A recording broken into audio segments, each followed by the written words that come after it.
I worked myself to death in my past life, but reborn as a noble. This time, I'm the one pulling the strings, not the one being crushed. His story begins in a sterile, our protagonist, a brilliant engineer, lies on the brink of death. After a lifetime of suffering orphaned at birth and trapped in a corporate nightmare for 20 years, he's had enough. His body is failing, and he finally decides to stop fighting the inevitable. He drifts into the silent darkness while medical staff desperately try to pull him back to reality. But for him, death isn't the end, it is a gateway. When he finally forced his heavy eyes open, the cold hospital walls were gone. In their place, a room dripping with unimaginable luxury, filled with golden treasures that dazzled his senses. Panic hits. He fears the medical bills for such a suite will bankrupt him forever, but then reality shatters. A glowing status window appears in thin air, welcoming him to the magical continent of Eldria. The confusion is overwhelming, until he catches his reflection and realizes everything has changed. The man in the mirror is a stranger youthful with striking blonde hair. A week reveals the truth. He's reincarnated as Ryan Edgar, the third son of a Grand Duke. Gone is the worthless loser. Now, he's a pampered noble in a world powered by magic. Life here is a paradise filled with love he never dared to dream of. Eldria is a vast world, home to humans, elves, and dwarves. Ryan's family holds immense power, controlling a territory spanning 300,000 kilometers, supported by 1 million subjects. This sweet life is the perfect remedy for his past. His luxury is interrupted by a royal summons. Called to his father's chambers, Ryan bows with humility. Sensing that his sheltered existence is about to face a monumental, life-changing shift, his father gets straight to the point. It's time for Ryan to manage his own territory. Ryan, his stunned governance never crossed his mind. The Duke walks to a massive map, pointing to a rugged region in the northwest full of hidden challenges. The region faces a brutal crisis: food production. His father warns that while borders are secure, the Kurdral Empire is decaying from political corruption. Factions clash, and the future is bleak. Ryan realizes his father is handing him a battlefield. Ryan feels a burning urge to protect this family that showed him such care. His father, misreading the silence, offers him a way out, fearing it's too much pressure. But Ryan isn't backing down. He asks, will the region thrive if we solve the food crisis? The Duke remains skeptical, believing that food shortages are systemic issues that no amount of youthful passion can solve. He sees Ryan as an inexperienced child. Little does he know, Ryan carries more than just passion. He carries the revolutionary wisdom of a century of mechanical engineering and industrial progress. With a sharp, confident smile, Ryan tells his father to leave the food production to him. He is ready to transform the desolate Iceling city, the westernmost edge of their territory. The game has changed. Using the knowledge of his past life, Ryan Edgar is about to ignite an industrial revolution in this magical land. Iceling city sits at a dangerous crossroads, bordered by elves to the west and the ocean to the south. Once fertile, endless wars have turned this land into a barren wasteland. Ryan studies the reports, realizing that to ignite his industrial revolution, he needs one thing above all else: a massive, skilled labor force. But his new power offers more than just strategy. He discovers all system scan ability, allowing him to visualize the stats and hidden talents of anyone he encounters. It's a game changer. He's no longer just a noble. He's an evaluator of potential, determined to hunt for talent the moment he arrives. Accompanying him is Leah, a fierce, red-headed maid tasked by his father to keep him out of trouble. She's worried about his reckless streak, but Ryan is already mentally miles ahead. In the city, the corrupt local lords are plotting, planning to bury him under mountains of falsified financial records. The city lord and his masked conspirator are confident. They assume Ryan is just another pampered, oblivious noble who won't know the first thing about tax fraud. They decide to feed him fake accounts to keep him confused and distracted, unaware that they are playing against a modern-era genius. The masked man has a deep, bitter grudge against the Duke and is desperate to use Ryan as a pawn to inflict pain on his father, shortly after the carriage reaches the outskirts. Ryan steps out, looking at the desolate fields, already seeing the blueprint for a canal that could revolutionize their trade. His thoughts are shattered by a piercing scream. A young girl is desperately begging her father to stop gambling away her mother's life-saving medical money. The man, consumed by greed and stupidity, raises a hand to strike her. Ryan doesn't hesitate. He steps forward and delivers a lightning-fast, brutal punch. Leah is shocked, scolding him for charging into a fight without his gear. Ryan calmly defends his impulse, then turns his gaze to the cowardly scum of a father. He delivers a cold, bone-chilling ultimatum. If he ever catches him near a gambling den again, he'll lose his hands. The gambler flees in terror, leaving the girl sobbing on the ground. Ryan kneels down, using his system to check her status. What he sees leaves him stunned. Her name is Lillian, and she possesses a rare, hidden talent for agriculture and harvesting. She isn't just a child, she is a golden asset. Even with low combat stats, her potential for farming is off the charts. To Ryan, she is a blessing in disguise. He immediately offers her a ride in his carriage, ignoring her protests about her dirty clothes. To him, status means nothing. She is a crucial piece in his development plan. As they settle in, Ryan asks the million-dollar question: why does this city have a thriving gambling den when its people are starving in extreme poverty? Lillian's answer is chilling, revealing that the neighboring Grand Duke of Soren has been pulling the strings behind the scenes to keep this land weak. Ryan's eyes narrow as the pieces fall into place.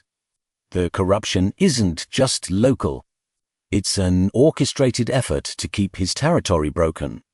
The masked conspirators, the rigged accounts, the poverty, it's all a trap. But they have made a grave mistake. They have targeted a man who knows exactly how to build from ruins. With a brilliant tactician like Ryan at the helm, the tides are about to turn. He has the system, he has the vision, and now he's starting to assemble his team. The corrupt lords think they are welcoming a victim, but in reality, they have just invited their own destruction. Disaster strikes as a massive flood destroys the land and crops, pushing citizens to the brink of starvation. Ryan realizes his plan to rebuild requires a massive census, but first, he needs capital. He turns to Lillian, asking for the location of the local lord's estate, hoping to secure emergency development funds. Their journey is violently interrupted.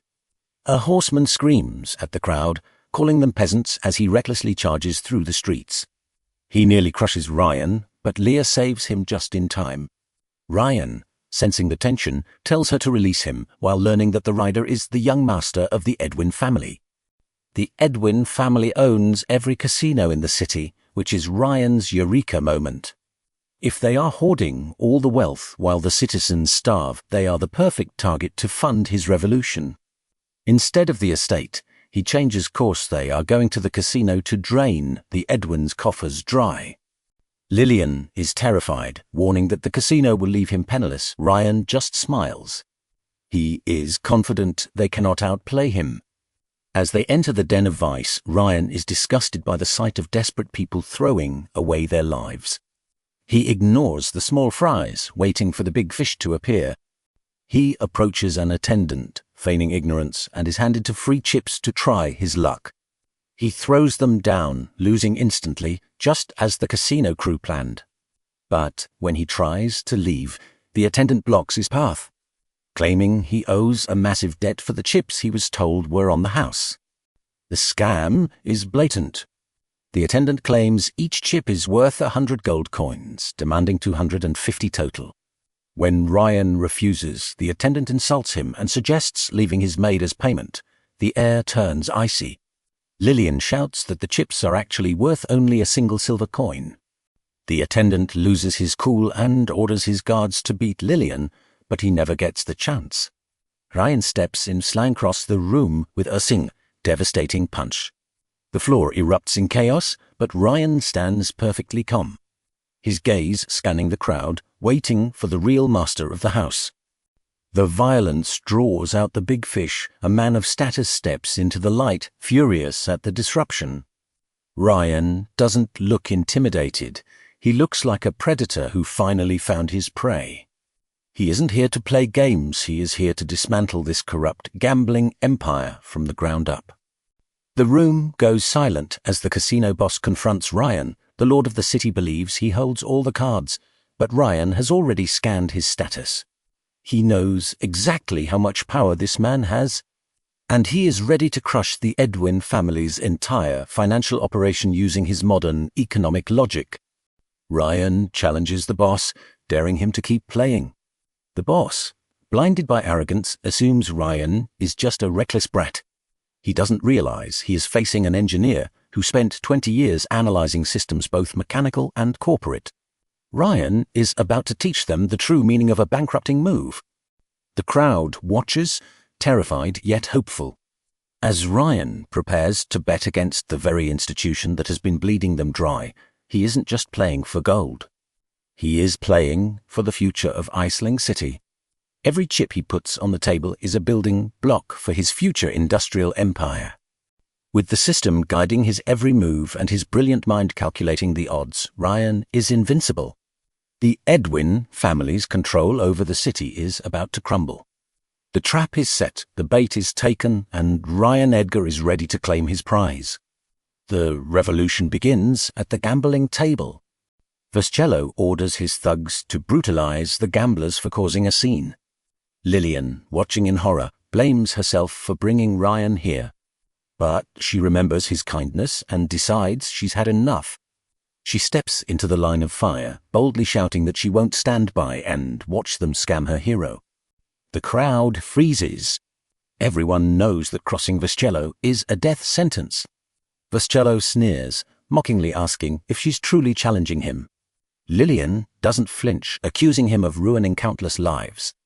She stands her ground, ready to take the blow to protect the man who showed her a flicker of hope. As Yahello lunges, Ryan intercepts him with effortless precision. He scans the thug's status, finding pathetic loyalty and attributes defined only by bloodlust. Yahello arrogantly asks if Ryan is displeased with his methods. Ryan just grins, agreeing that in this world only the strong deserve to make the final laugh. Yahello laughs, thinking it's a joke, but his amusement dies instantly. Ryan claps his hands and soldiers flood the casino, surrounding the entire room. Ryan stands tall, his men locked and loaded behind him. The shift in power is absolute. The hunter has become the hunted in his own den. Meanwhile, at the local hall, city officials are scrambling to curry favor with the new noble. Adrien, Yahello's father, is also there planning to build an alliance, with Ryan unaware that his son is currently being dismantled. Ryan enters the hall, coolly dismissing the bootlicker's empty gifts and hollow praise. Ryan cuts straight to business. He reveals a massive blueprint for a dam, leaving the confused officials bewildered. They think it's a fishing tool, but Ryan ignores their ignorance. He explains the brutal reality. The river's annual floods are killing their crops, and this dam is the key to their survival. The officials are stunned. It's a visionary plan that could skyrocket their production. But when Ryan asks for funding, they immediately play the poverty card, bowing their heads in fake despair. Adrien watches from the back, smirking, convinced that the young noble is too naive to squeeze money out of these vultures. Ryan catches their bluff instantly. He calmly mentions that he just seized 50,000 gold coins from a single casino and there are plenty more to raid. The room goes deadly silent. Every official realizes their secret revenue stream is in the crosshairs, and they know Adrien owns every one of them. Adrien's smirk vanishes, replaced by cold, murderous rage. He steps forward, accusing Ryan of violating the nation's laws. The other officials rally behind him like trained dogs, arguing that casinos are legitimate business. They think they're lecturing a fool, but they're actually cornering a predator. Ryan doesn't break a sweat. He calls them out on their blatant hypocrisy. They were too poor a moment ago, but now they are fiercely defending their gambling profits. He gives them a final, freezing ultimatum: surrender the casinos voluntarily, or he will dismantle them piece by piece. Adrien tries to play his trump card, threatening that the Grand Duke will be furious at such insolence. But Ryan isn't impressed by threats from a man who is clearly terrified of losing his cash cow. The air in the room is suffocating as the officials realize their authority means nothing here. They tell Ryan to know his place, but he has already moved past them. With a calm gesture, he orders his soldiers to move in. He isn't interested in a debate over laws written by thieves. He is here to rewrite the rules of this territory through pure, overwhelming force. This isn't just about money, it's about cleansing the rot that has plagued this city for years. Ryan isn't just taking their gold, he's stripping away their protection. With the soldiers at his command and the law on his side, Ryan is finally ready to show them who is the real master.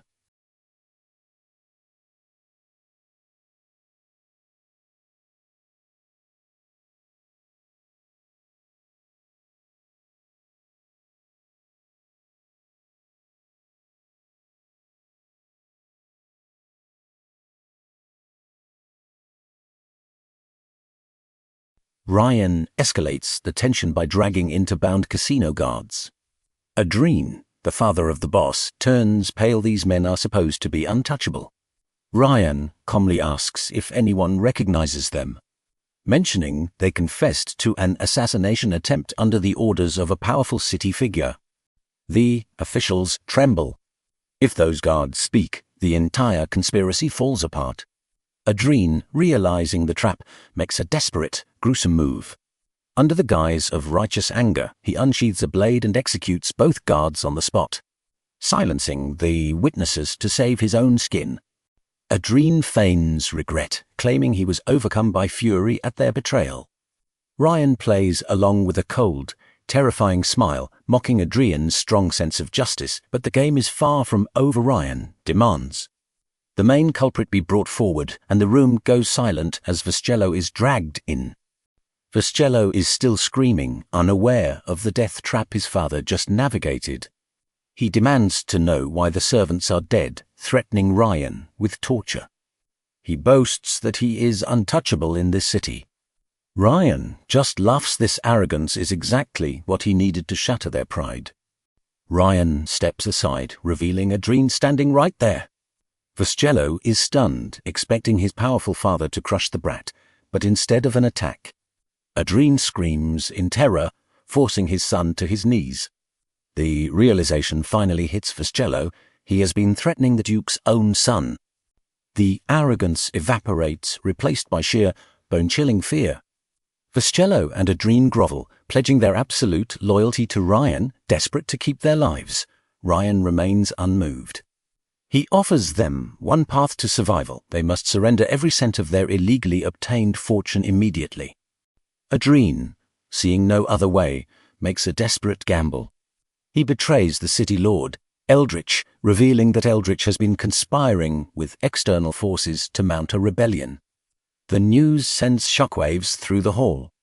The officials are horrified. This is treason of the highest order.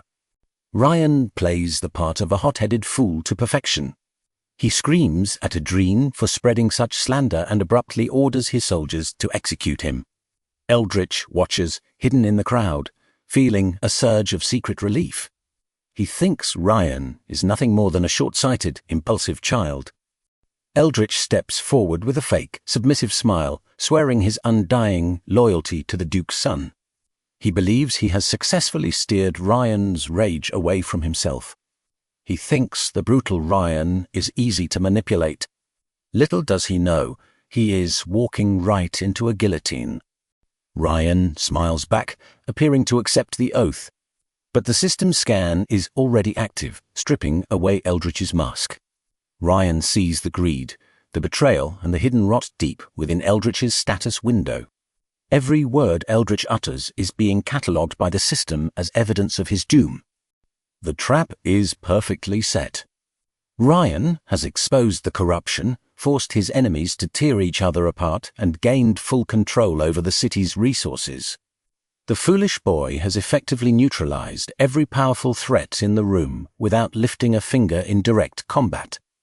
As the hall empties, Ryan stands in the silence of his new power. The Industrial Revolution isn't just about machines, it's about removing the obstacles that prevent progress, with his enemies blinded by their own arrogance. Ryan Edgar has secured his first true victory on the path to becoming an emperor. Back in his office, Ryan calculates his victory. 100,000 gold coins secured 2 years of tax revenue in a single day. But peace is fleeting. Leah enters with a warning Eldritch is plotting a rebellion. Ryan remains calm. He knows the game, and he's waiting for the right moment to strike.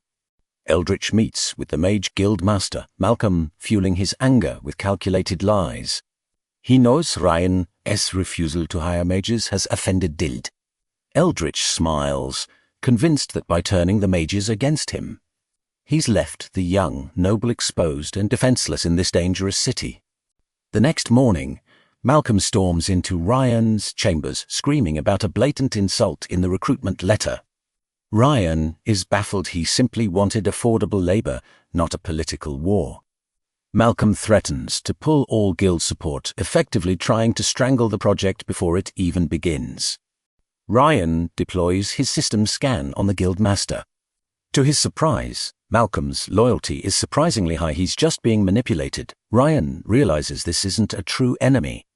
It's just a puppet acting on someone else's grudge. He decides to turn this confrontation into an opportunity.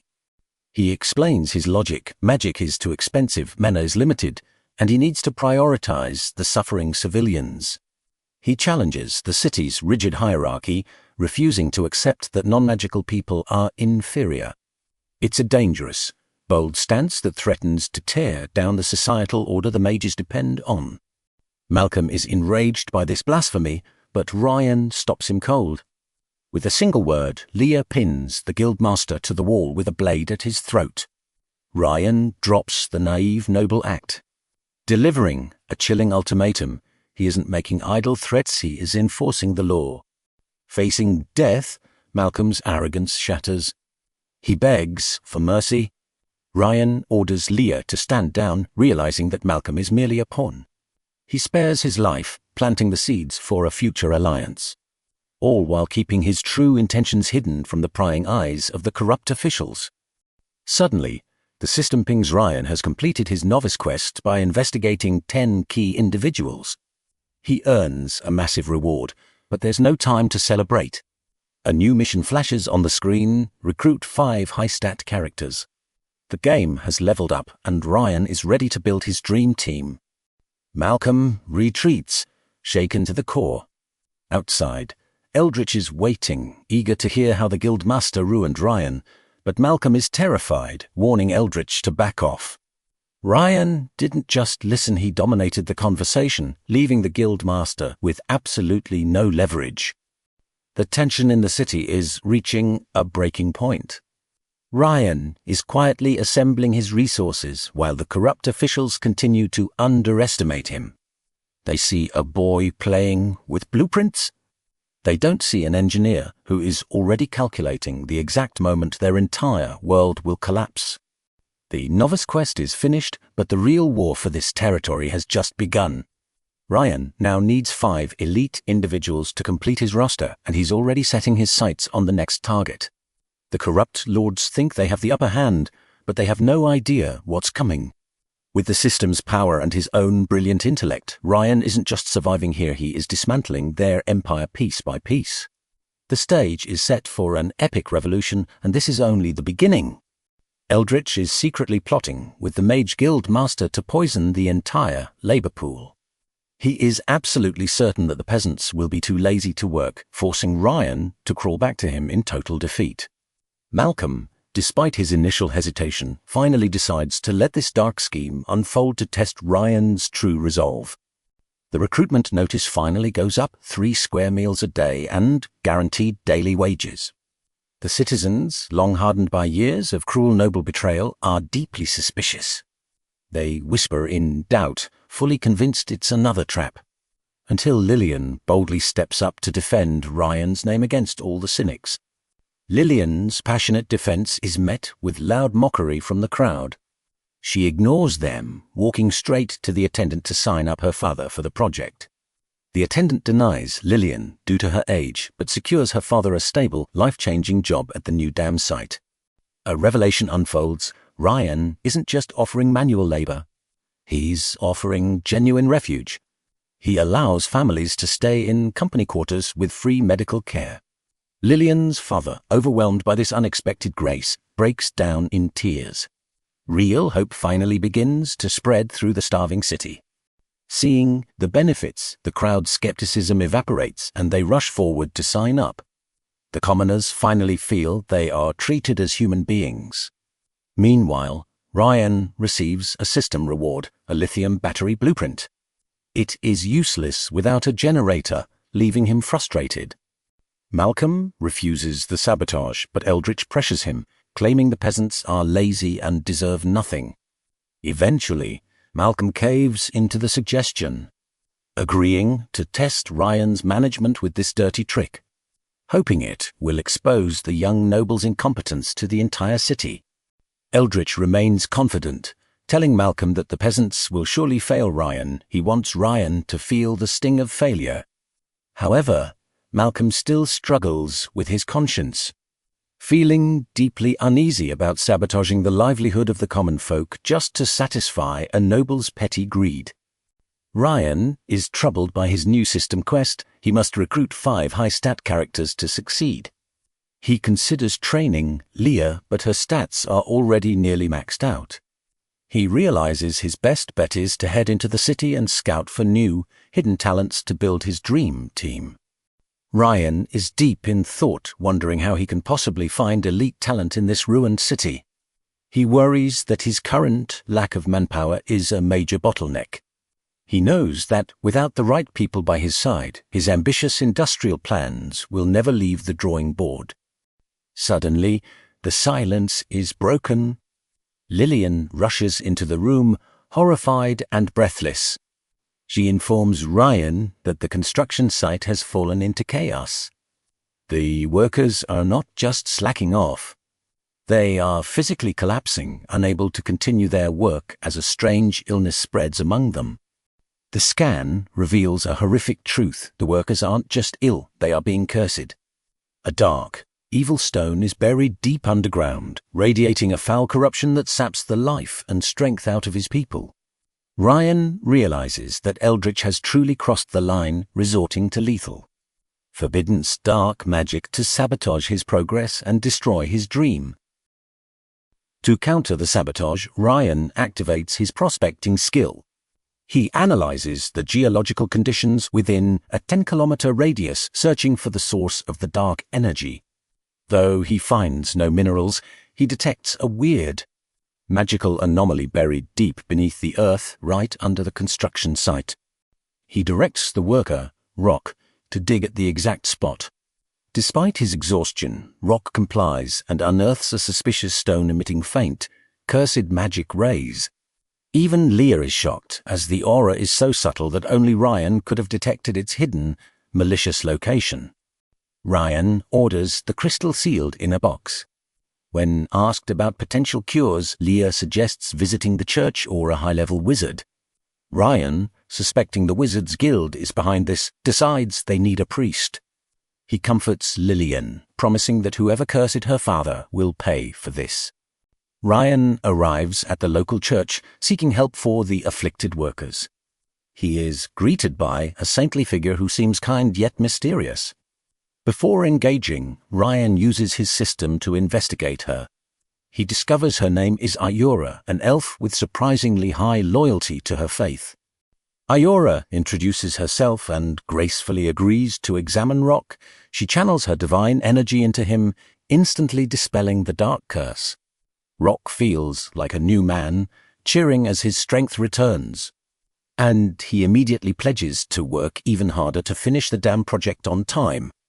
Ryan asks Rock to hold off for a moment. He reveals the black gem to Ayura, seeking her expert opinion.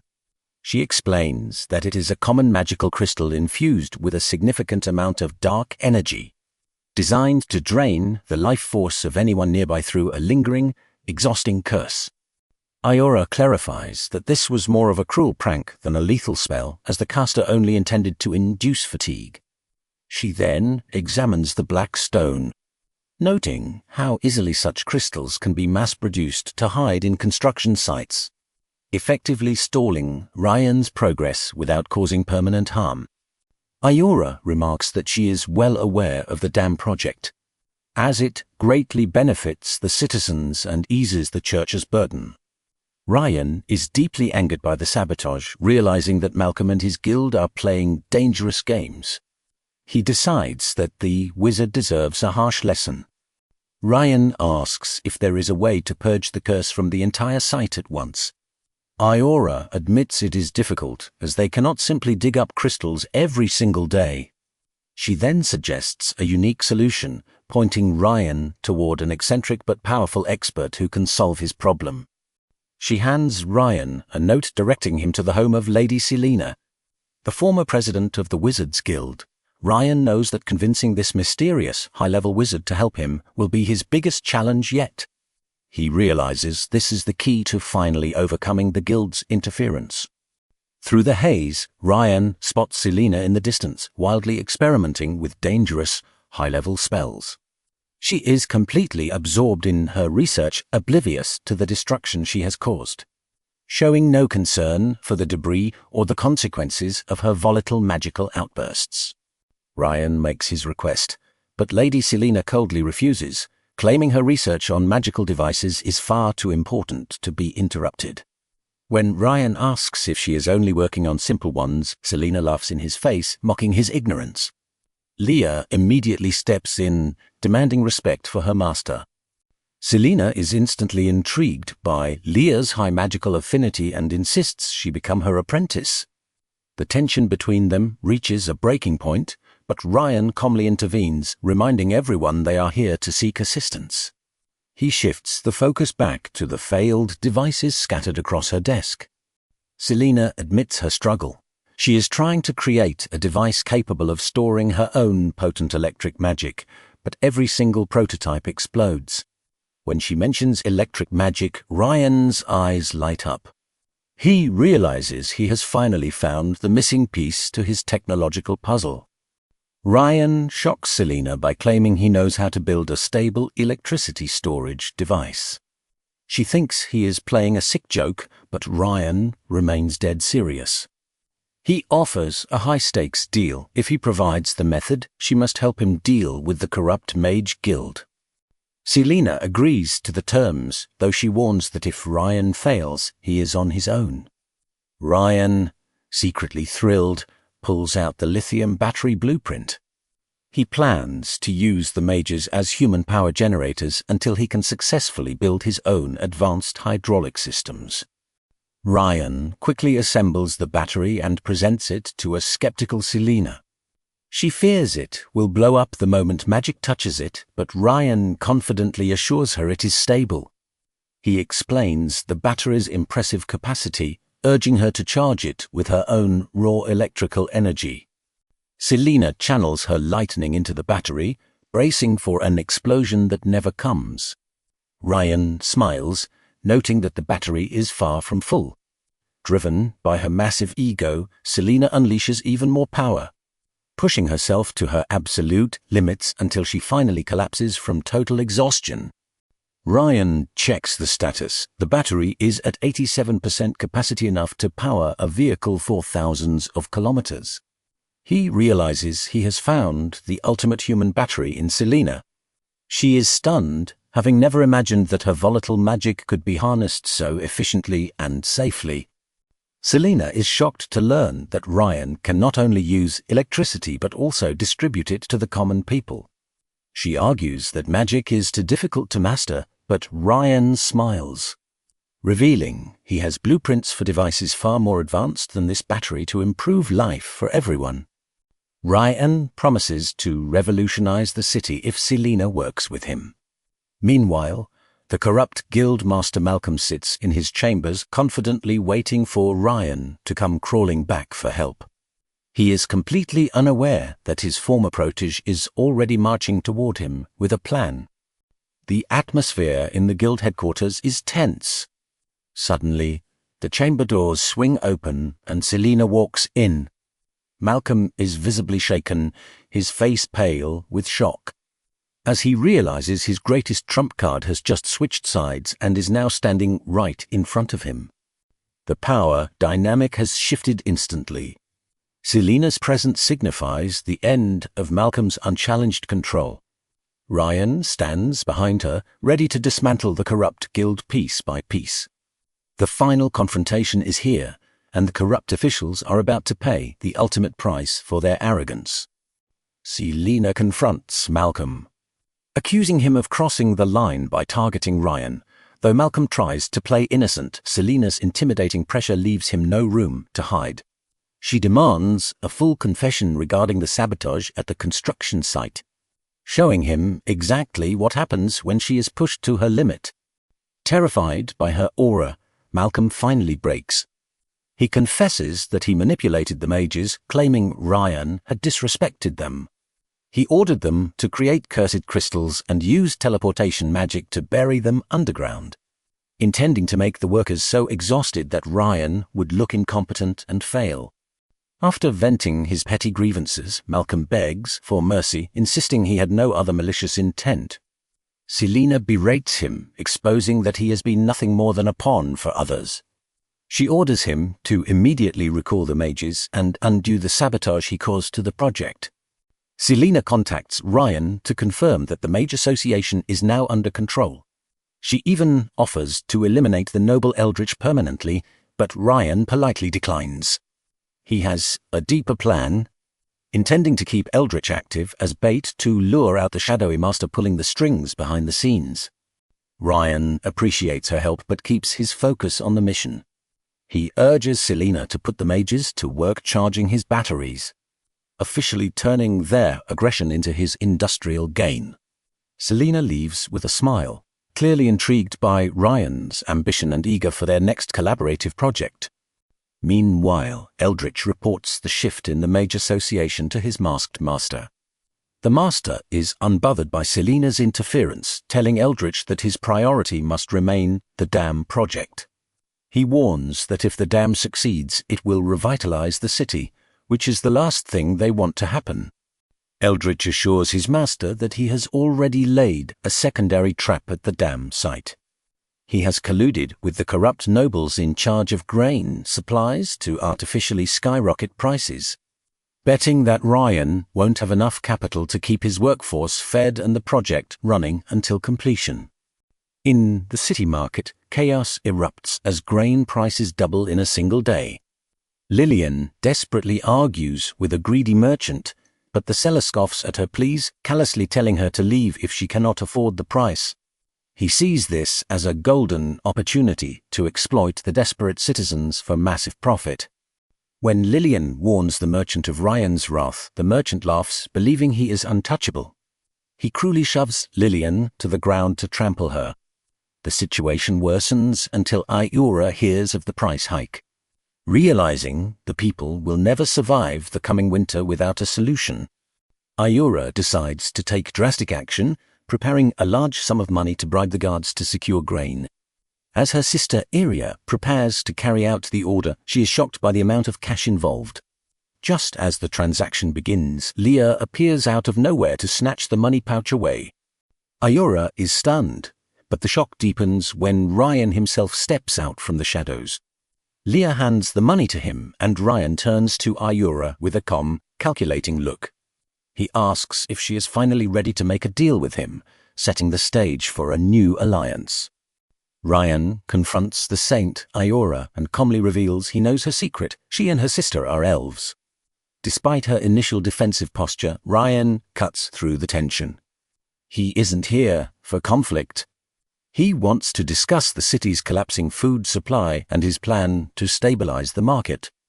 Ayura is skeptical, noting that for major noble families have controlled grain prices for over a century. She doubts Ryan can challenge them, citing their deep influence and past successes in manipulating the market. Ryan, however, remains unmoved by her warnings about their established power. Ryan asks for her insight, and Ayura explains that the Edwin family's recent downfall has left no room for negotiation. War and natural disasters have made food scarce, and she fears her people have no chance of surviving. Ryan makes a bold promise: grain will soon be cheaper than ever before. Elsewhere, the four heads of the most powerful families gather to toast their record-breaking profits. Their celebration is interrupted by a butler bearing a terrifying invitation. Ryan has summoned them to a banquet. Fear grips them as they wonder what lethal trap the young noble has prepared.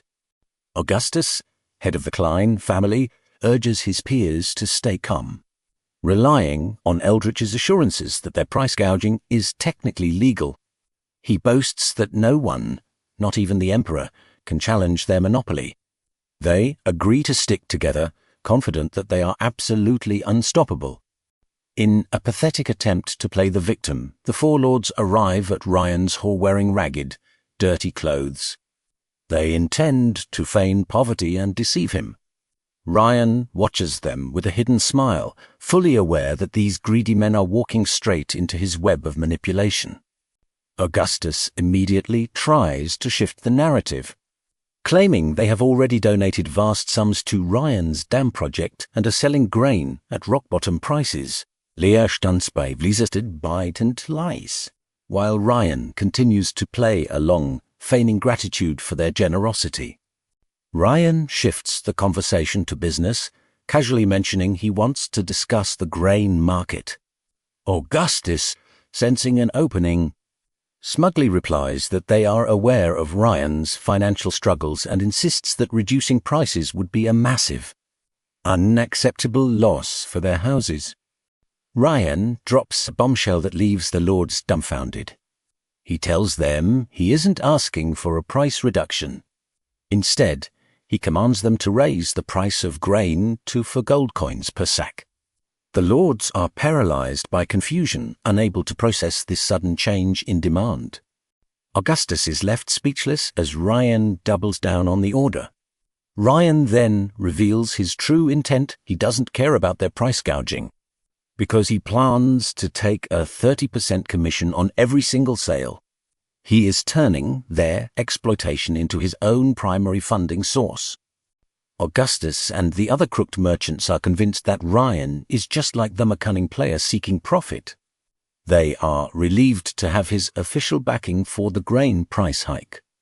Fearing betrayal, Augustus warns his cohorts to keep this deal strictly secret to maximize their upcoming windfall. Ryan warns them that any disobedience will result in the same fate as the disgraced Edwin family. The merchants laugh, confident in their plan to corner the market. Meanwhile, Augustus orders his group to buy up all remaining grain from smaller traders before the official price hike goes public. The next day, the saintly Ayura storms into Ryan's office, furious over his collusion with the corrupt merchants. She is ready to sever ties, but Lillian intervenes, begging her to trust Ryan's long-term plan. Ayura remains skeptical, unable to understand why he would force such suffering on the poor. Ayura condemns the price hike to 4 gold coins, warning that the starving citizens will die. Ryan coldly counters that whether it costs 2 coins or 4, the desperate people will starve regardless. His true objective is not to lower the price, but to orchestrate the total financial ruin of the merchants. 7 days later, prices have skyrocketed to 7 gold coins per bag. Ayura returns, absolutely livid, demanding an explanation for the ongoing chaos. Ryan smiles, checking his calendar. The trap is finally set. He tells her it is time to deliver the final, crushing blow to the greedy traders. Ayura threatens to cut all ties unless Ryan explains his madness. Ryan finally reveals the truth. He kept her in the dark so her public anger would appear genuine, ensuring the suspicious nobles wouldn't detect his scheme. He asks her one simple question: what does the city truly lack right now? Before she can answer, Ryan reveals his masterstroke.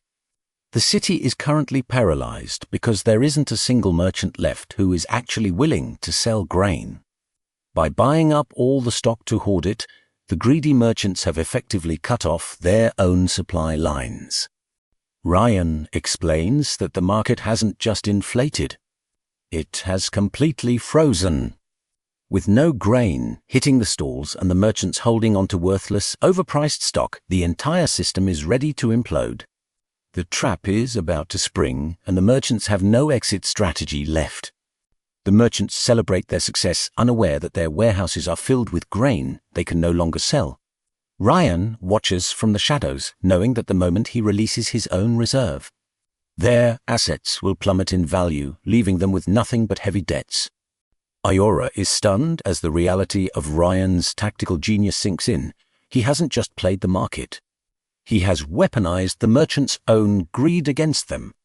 She finally understands that his cruelty was actually a surgical strike to cleanse the city of its most predatory parasites. The game is reaching its finale. The revolution in the grain market has officially begun, and there is no turning back. Ryan explains that greed is the easiest human trait to exploit. By creating a false scarcity, he has lured merchants from across the empire to flood the city with grain. He knows that, with the promise of a 10,000% profit, these men will lose all sense of caution and gamble their entire fortunes. Ryan makes his move. He tasks Leah with spreading a rumor that the Saints' Ayora is selling church reserves at only 1 gold coin per bag. When Ayora protests, fearing she will run out of supplies for winter, Selena scolds her for being naive and urges her to play along to maximize the chaos. The trap is set.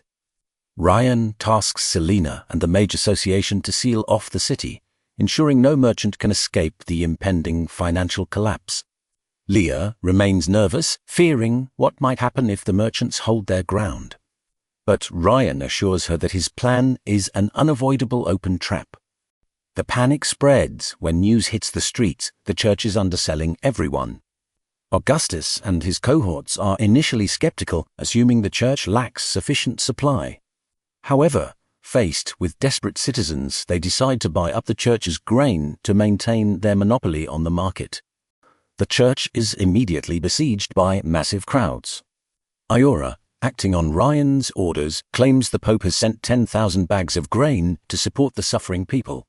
The merchants, terrified that their stock will soon be worthless, begin to panic. Their greed quickly gives way to pure, unadulterated fear. To heighten the terror, soldiers arrive to announce that even more grain shipments will arrive the next day. Hearing this, the merchants realize their business is doomed. One trader quickly calculates his losses at 95 silver coins per bag. He must sell immediately to recover any profit at all. Panic turns into a race to the bottom. The first merchant screams that he is selling at 95 silver coins. Another immediately undercuts him to 90, and the price begins to freefall. Ryan watches from his balcony, witnessing the beautiful, ruthless spectacle of human nature in full collapse. The market is in total disarray. As traders scramble to dump their supply, the prices plummet further to 80 silver coins and below. Selena is stunned by Ryan's foresight, admitting that everything is unfolding exactly as he predicted. She watches, mesmerized by the total disintegration of the merchant guild. Ryan explains the psychology to Selena. In this race, selling a second slower than your neighbor means the difference between a minor loss and total ruin. The merchants are no longer competing for profit. They are fighting to survive the panic they created with their own insatiable greed. Selena asks if prices will bottom out at 50 silver coins, but Ryan just smiles. He knows the merchant lords, including Augustus, have not yet entered the fray. By the time they finally realize they must liquidate their massive, overpriced hoards, the market will have completely bottomed out. The final blow is coming. When Augustus and his group finally try to dump their massive stockpiles, grain will become the cheapest item in the entire city. The merchant lords are about to go from titans of industry to utter paupers, and Ryan will be the one holding all the cards. Selena doubts that Augustus and his inner circle will crack under pressure, believing their massive investment will keep them firm. Ryan just laughs, telling her that honor among thieves is a myth. When money is at stake, their facade of friendship will shatter into pieces. At Augustus Manor, the panic is palpable. News has spread that outside merchants are dumping grain for as low as 75 silver coins. While one noble remains in denial, Augustus finally realizes the truth. Ryan has masterfully baited them into a trap, orchestrating their ruin from the shadows. Augustus explains the scheme. Ryan faked a shortage to lure outsiders into the city, then used the church's reputation to crash prices. The outside merchants were forced to sell at a loss, leaving the local nobles holding bags of rapidly devaluing stock that nobody wants to buy anymore. Despite knowing they are doomed, Augustus desperately tries to enforce a no-sell policy. He insists they hold the grain to wait for a rebound. However, his followers are terrified. They argue that the people will riot if they don't lower prices, but Augustus demands absolute loyalty to his plan. The tension in the room explodes. One noble shouts that they are losing their entire fortune by the hour, while another accuses Augustus of leading them to slaughter. Augustus silences them with threats, warning that the moment any of them tries to sell, the group will take them down first.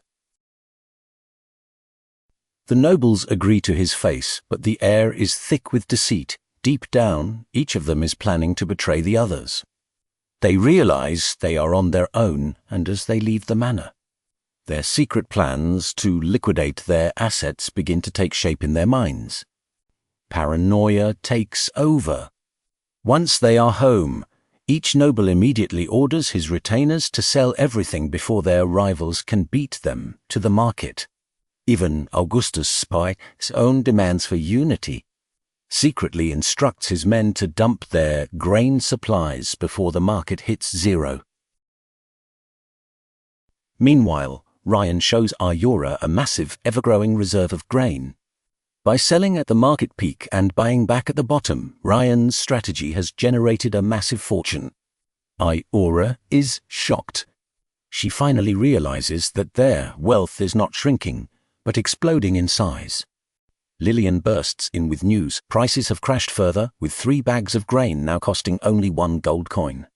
Ryan encouraged Ayura to buy even more, explaining that this is the perfect time to secure resources. He then steers the conversation toward their secret deal with the elves. Ryan proposes a comprehensive alliance with the elven tribe, offering to provide everything from essential grain to fertile land. Ayura is stunned by the scale of the offer. She realizes that such a profound decision is far beyond her authority and must be decided directly by the elven queen. Ryan happily agrees to an audience with the queen. Ayura writes an urgent letter for delivery to the elven leadership. With the grain crisis nearly solved, Ryan feels confident that the corrupt city nobles will be too financially crippled to cause him any more trouble in the near future. As Ryan strategizes, Leah gently interrupts his thoughts, urging him to take a rest. He is deep in contemplation when a stranger suddenly bursts into the room, furiously complaining about the brutal conduct of the city's soldiers. Ryan stands up and piqued. The man demands to know who Ryan thinks he is to meddle in military affairs. Ryan doesn't take the bait. He remains composed. He walks toward the man, projecting an aura of confidence that catches the stranger off guard, revealing his intent to do business and infiltrate the military. Lillian is tasked with transporting vital supplies to the elven lands, but corrupt soldiers block her path at the city gate. They aggressively smash her containers under the false pretense of an inspection. And when they find nothing illegal, they brazenly demand an extortionate toll fee to let her pass. Lillian is outraged by their brutality, especially since the goods are worth less than the bribe they demand. The guard captain insists that Ryan ordered the hike, forcing her to pay 5 coins. Knowing it's a lie, she pays to avoid further trouble, realizing that his name is being misused. Meanwhile, Ryan travels in a separate carriage, incognito, questioning his companion about his own reputation. He is shocked to hear the merchant fiercely defend him as a true savior of the people, praising his grain policies despite his own personal financial losses during the market collapse. The merchant confesses that he would serve Ryan with everything he owns if they ever met. Ryan probes further into the city's dark side by asking about the notorious Edwin family. The merchant drops a devastating truth: their massive fortune is built entirely on the back of illegal human trafficking. Ryan is consumed by cold rage. While he fights to increase his territory's population and prosperity, the Edwins are actively dismantling his efforts through slavery. He realizes he cannot fix the territory until he purges the corrupt guards who allow such atrocities to flourish in the shadows. Their journey continues until they reach the border fort, where another group of soldiers demands yet another illicit toll. Lillian tries to protest, arguing that they have already paid at the city gate. But the guards simply threaten them, claiming the border fee is a separate, mandatory requirement. Lillian is furious when the guard demands a full gold coin for passage. Before she can lose her temper completely, Ryan calls out from inside the carriage, telling her to simply pay the fee. He is ready to face them, treating this moment as the perfect trap to catch the corrupt guards. The soldiers, sensing easy prey, order everyone out of the carriage for a thorough inspection. They believe they have found a wealthy traveler to exploit, but they have no idea who is actually sitting inside. Ryan calmly steps out of the carriage, ready to confront them for their lies. Ryan emerges with a regal, icy elegance that stops the soldiers in their tracks. The moment the lead soldier sees him, the color drains from his face. He senses a terrifying power radiating from Ryan, a presence that commands respect and triggers an instinctive, deep-seated fear. The guard trembles, his voice faltering as he demands to know who Ryan is. He realizes too late that he has stepped way out of line. Ryan doesn't need to shout. His mere presence turns the tables, signaling the beginning of the end for the military's corrupt extortion ring. With the corrupt soldiers now cornered by their own greed and arrogance, Ryan prepares to deliver justice. The facade of the border guards is about to be shattered, and the process of purging the military begins right here, marking a major turning point in Ryan's quest for total control. The soldiers don't recognize Ryan, but they know his companion, Trist. It turns out these guards are actually former bandits, recruited by the Edwin family to manage their human trafficking operations. The corrupt soldier slaps Trist, demanding payment for past errors and hiking the toll to 5 gold coins. Ryan intervenes, questioning why the city's tax revenue is so low despite these heavy tolls. The soldier, annoyed by a nobody talking back, spots Leah and begins harassing her. When he tries to grab her, Ryan steps in and grabs his hand, branding him a disgrace to his uniform. The situation turns violent in a flash. The soldier tries to strike Ryan, but Leah cuts him down instantly. On Ryan's cold orders, she unleashes her full power to eliminate all the corrupt guards at the fort. Ryan scans their stats, disgusted to find they are nothing but literal trash. Ryan reflects on his father's warning about the danger lurking near his territory. He realizes that if he hadn't discovered this rot now, his entire city would have eventually fallen to the Empire's internal corruption. He is clearing the path, but the true threat is only just arriving. Ryan prepares for what's next, knowing the local military is thoroughly compromised. He understands that simply killing guards isn't enough. He has to dismantle the entire network of corruption. His eyes sharpen as he senses a much stronger presence approaching from the distance. The air grows heavy as the sound of armored boots echoes across the border. Ryan stands calmly amidst the aftermath of the skirmish, his posture radiating absolute authority. He is ready to face whoever is behind this systematic rot within his own territory. A tense silence falls over the fort as the remaining soldiers stop their retreat. They look toward the source of the heavy footsteps, their faces shifting from pure terror to desperate hope. A commanding figure emerges from the shadows, clearly prepared to intervene. It is a man of significant stature, moving with the precision of a seasoned warrior. Ryan checks his stats. He is truly talented, a high-ranking officer, yet his aura is tainted with a deep, unsettling sense of betrayal. He is a formidable weapon, but one that is no longer loyal. Leah moves with terrifying efficiency, turning the fort into a graveyard. Blood sprays as she dismantles the corrupt unit in seconds. Just as the last of them falls, a booming voice shatters the silence. General Caesar steps into view, his armor gleaming, looking down at the carnage with cold disdain. Caesar is the city's strongest shield, a man of immense talent and military prestige. As he steps toward Ryan, the air seems to freeze. Ryan immediately activates his system scan, a translucent blue window appearing before his eyes, detailing the general's formidable combat stats and hidden history. The system data is clear. Caesar is incredibly powerful, yet his loyalty level is dangerously low. Ryan realizes this man has been bought off by his enemies. Seeing the corruption displayed in black and white, Ryan prepares to face a warrior who has traded his honor for Eldritch's gold. Caesar draws his blade, mocking Ryan as an impostor and a nuisance. He ignores the warnings of his own men, blinded by his own ego and the corrupt promises he's received. The general is convinced that he can easily crush the young duke and claim the rewards promised by his conspirators. The general commands his troops to charge, but Ryan remains unmoving. He has seen the general's stats, and he knows that despite the man's talent, he is a broken tool. Ryan stands his ground, ready to prove that true power doesn't come from a paycheck, but from absolute control.